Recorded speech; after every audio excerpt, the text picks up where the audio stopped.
welcome to this week's episode of our Shotmaker podcast. Now that we're getting into fall and we're getting into college football season, we thought this was a really fun way to kind of resonate some of the things we've been talking about in cash flow with some of the things we see happen in college sports. So Chris brought up a great first example, which was Johnny Manziel, Johnny Football. Johnny Football. All right, I mean, listen. When today college athletes are able to earn some money. Yeah. Right. Not a ton, but they're able to earn money. Back when Johnny played, you couldn't. Yeah. Right. So he wanted to go play for the Texas Longhorns. They didn't even make him an offer. So he goes to Texas A&M, and in less than one season, their donations from their alumni more than doubled to $740 million. Yeah. This is by one athlete. Okay, and this is not jersey sales or any kind of, memorabilia. Right. That all came, they started that a little bit after that. But this kid generated all that money, and he was overlooked. And as many athletes are. And, so for me, if you look at, if you have a restaurant, you have a catering hall that is carrying the rest of your business, as Manziel carried them, and then overlooked and not given anything, well, something's going to happen. It's going to fall apart somehow. With Johnny Manziel, somebody offered him money to sign memorabilia, and somebody else offered, Then the kid was making over $1 million signing memorabilia, which he wasn't allowed to do. Yeah. But the university was allowed to make $740 million in less than a year, which, you're not watching the whole business together. Yes. And kind of what brings you into cash flow. Yes. Right? The college had great cash flow, but the entity that was making all the cash flow wasn't seeing cash flow. Yes. So it became a problem. Yeah, and I think there's a lot of good parallels here as we look at sports, but definitely college sports. I think, like you said, the idea that you could have top performers who aren't benefiting. And, this isn't saying, they need to get everything, but some sort of incentive. If the entity as a whole is winning, then there has to be some sort of, incentive for the team to keep winning with you. And then the other part is, I think the other example of Manziel is, okay, you got paid by these kind of shady characters to sign some autographs, have it on the side, didn't flow through the college. How much of that is happening in our restaurant too? That being aware of how cash flow comes in, making sure everything's on the up and up. And a lot of times, I think the old school way of doing things was everything wasn't on the up and up, right? Everything was under the table. Well, that just breeds this, infighting and things that, kind of go awry, where everything's on the up and up, everybody's winning, there's incentives in place that our overall cash flow can really work out well, whereas these other cases, they don't. If everybody as a team doesn't win, it just falls apart, like you said. Yeah, you have to work, cohesively together. I know, being in the restaurant business all my life, I've called people saying, "Hey, you pay that catering order cash. I won't charge you tax." And that catering person that was working in that back room took the whole cash and you're really not going to know if you're not there. You might look at your food costs and say, "Food costs took a hit this week. What happened?" Yeah. But you're not going to know that's happening. That's because you have a performer that is probably not being paid to perform as well as they are. Yes. Right? And also the culture of, I think it's a great example because the culture of, I'm going to do it in cash so I don't pay the sales tax. Right. Well, now that tells the whole company, we could do that too. And then it never works out. I could say as a CPA, yes, you might think you're winning by the sales tax not being paid or the, federal tax, whatever it is, it never works out. Because that just breeds a culture of, we're not going to report it. We don't know. And now we're chasing. And the employee learned that from someone. Right. Right. They learned it from someone. I mean, and that goes back to when Manziel had that great freshman year, the head coach got a huge raise, multi-million-dollar raise. Yeah. And he only got it because of Johnny Football. Yeah. That's the only reason why. Yeah. And Johnny Football still got nothing.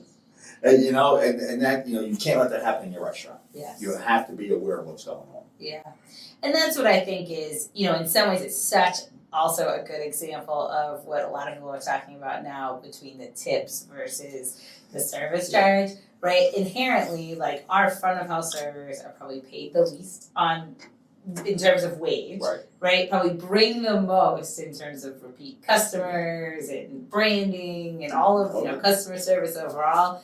And yet, because the tips aren't always reported, you just assume, oh, those servers probably made a lot of money. Like I don't know what they made, but yet, in today's environment, this is where I'm kind of a big proponent of the idea of the service charge, because then you kind of know exactly what everyone got paid. Your servers are still going to make a ton of money. It works out, but yet now everybody knows exactly what everyone's making, and you can incentivize, you can make sure it's fair, you can make sure it's equitable to performance. But without that, it's just very hard.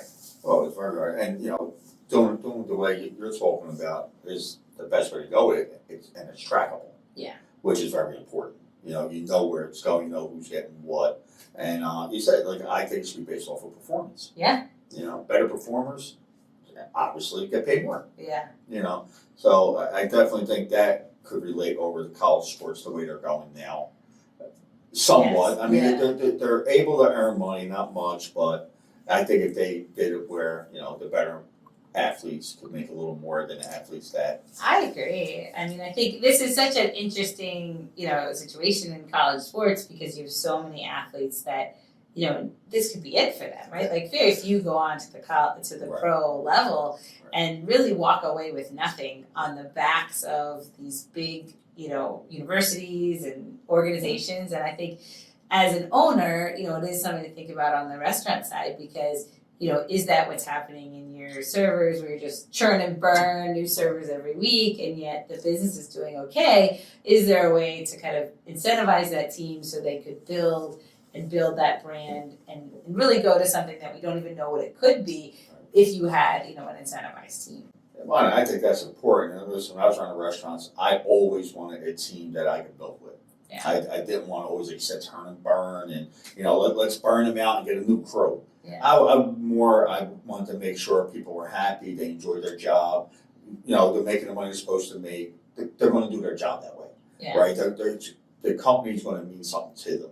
So I was always just like building a sports team, I wanted to build my crew that way. Yeah, and I think the big lesson here is it starts with awareness on the owner's side. I think a lot of times, it's not like you're greedy or you don't want to incentivize your team, but there's fear, right? You obviously need to survive, you need the business to survive, you need to pay your bills. And so I think it starts with awareness of exactly what the business makes, so that you can play with some of these different scenarios. How could you incentivize your team? How could you provide bonuses to your team while still making sure, the business as a whole is profitable? I mean, we need the business to be profitable. You've invested money in this business. It has to make sense, but it starts with the owner being aware of your own cash flow so that you can, have enough to pay the team and make sure that, it's going in the right direction. If you want to do incentives, let's do it, through the business, as far as if you're a server, let's hit a certain mark on apps tonight. Yeah. Let's hit a certain mark on desserts tonight. Not everybody gets an app, not everybody gets a dessert, but let's push for that. Yeah. Right? Everybody comes in for the entree. Yeah. But let's push, for that appetizer. Let's push for that dessert, right? And let's, make that the incentive. Yeah. This way, that if you have to give out that bonus, they earned it. They brought money in. You're not just giving away a bonus. They earned it. A lot of times if you get customers that have an app they tried before, now every time they come in they want that app. Yeah. I never had the dessert before. It was really good. So now every time I go, I have to have this dessert. So it's not a one-time thing. Right, exactly. And I think that's the other thing we can learn from college athletics is they know the stats on everything. Yes. Right? They know the stats on their third string kicker who kicked once last season. We know if he made it or not. They know right away. They got a stat on the hot dog guy. They know what's going on. The water guy. I mean, they know everything, right? Yeah. And that would be the same, as an owner. Do you know the stats on your players? Do you know who's your top performer, who is doing better, who does worse, who does best on Friday nights? Like you said, who does best with apps, who does best with upsells? This is all really important stuff, and it ties back to cash because, again, if you're looking at your sales as X, you don't even know what they can be. be. The smallest little things can have the biggest turnaround in our top line sales. And that's the truth. It doesn't have to be something big. Yeah. A lot of people want to go for that home run with it all the time. Really go big. You don't have to. Yeah. Go small. Yeah. Right? Chip away little by little each night. Yeah. And you see those top line sales grow. Yeah. All right, you just got to chip away little by little. You can't just change everything drastically or throw this in there. And to get the team used to doing it, maybe not used to upsell. Yeah. So let's start small. Upsell appetizers tonight. Yeah. Give them one to upsell, and it will work. Yeah, because I think so many times we rush to, especially when we're in cash flow and the stress of cash flow, we rush to, oh my God, the economy is so bad, and oh my God, things are just terrible. But if we really think about it, how much of that is could we control? And I think these little things, these little ideas of upselling, the ideas of tracking our performance as a whole, don't just fire the underperforming staff member, let's train them, right? Let's show them how they could do an even better job. I'm a big proponent of that training, right? A lot of times people come in, we talk about it all the time. They'll have a new person come in on Friday, like this person's running around, their hair's on fire, right? And as an owner, you walk in, like, what is wrong with this person? Well, the poor person wasn't trained. They got the guy running around or the lady running around. So my thing was always to talk to them. Yeah. Be like, hey, were you trained for this? Like, what kind of training did you have? Who trained you? Right. I want to, and when they look at me like, well, I really wasn't trained, that's where I go to the manager and it becomes like, hey, we need to train people. Yes. That's why I never just want to cane somebody, get rid of them, throw them out. Have that conversation with them, talk to them, find out where they're at. Maybe like we talked about many episodes ago. Maybe it wasn't even hired for that position. Right. But it got thrown to Supposed to be the hostess. Right. I was supposed to be the quarterback and you want me where? Defensive back? Right. I don't play defensive back, I'm a quarterback. So, and that's why you gotta have that conversation. I would never just take somebody in the restaurant's word for like, oh, that person, I don't know what they're doing. Well, you have to a dishwasher and you got line cooking. Right, exactly. And that's where I think we just, I love using sports as a great analogy because I think it helps us to see there's no mistake too big. We can always rebound from a bad game and focus on the next game, the next win we're trying to achieve. That's what it's all about, right? You go to the sports, they got to shake it off, especially football. You got from Sunday to Saturday in college football to shake it off. Right. And get it right. Right. There's no we're not shaking it off. Like we have to. You're shaking it off. That's the bottom line. It's not even a question. Right. Restaurant world, we got from day to day. Yes. We got to shake it off overnight and get back in there and get it right. Yes. And listen, it's the way it has to be. And as a leader, you got to be the person leading that. Yes. And that's where I think, as we focused on cash flow, really what we want to do is give you back control, right? Regardless of what's going on, we know this is the time of year where people start to get stressed in cash. And so we really want to provide you the tools to take back control and really start to look at it as the things that you could do by improving, by knowing the stats of your employees, knowing where you are, knowing the profit you have to work with for incentives, and really making sure that every week you're seeing your business improve and drive forward in any environment. Yeah. The owner should look at himself as the head coach of the team. Yes. Right?